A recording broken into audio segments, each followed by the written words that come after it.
Okay, in this session I'm going to teach you how to make a twisted leader. Now, the product I use for making these is the P-line fluorocarbon.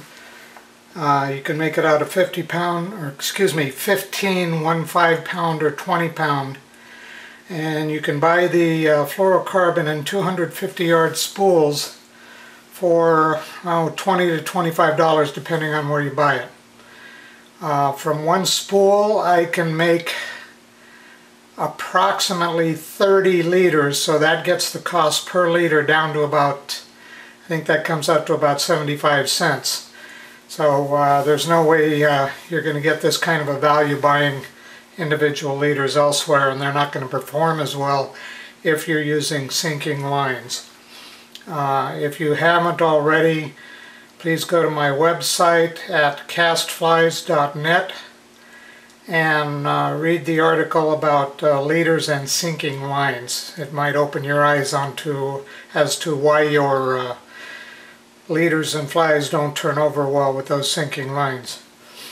Okay, so what you're looking at here is a twisted leader, and basically what we do is we start with a 21-foot section of your 20-pound test material,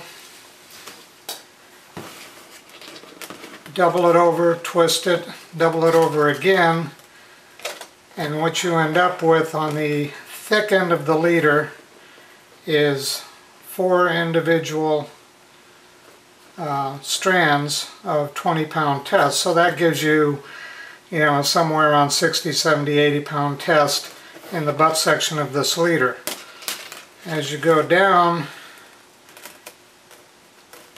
notice there's this big ugly knot here. Well, that's not going to affect anything. That's kind of needed to make this, but after the knot, then you're down to just 2 strands of 20-pound test. So again, that's probably 35-pound test or so on the breaking strength on those.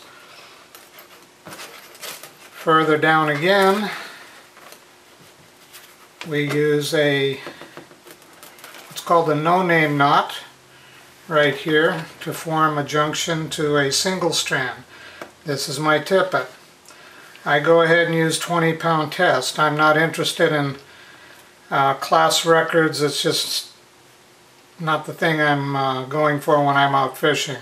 I could easily use 15-pound test here if I wanted to.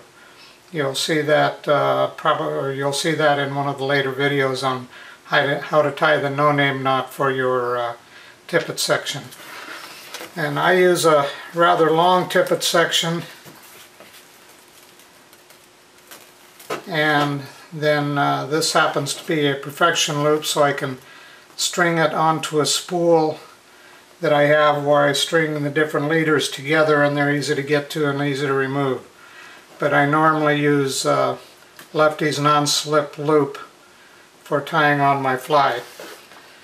Okay, let me move on.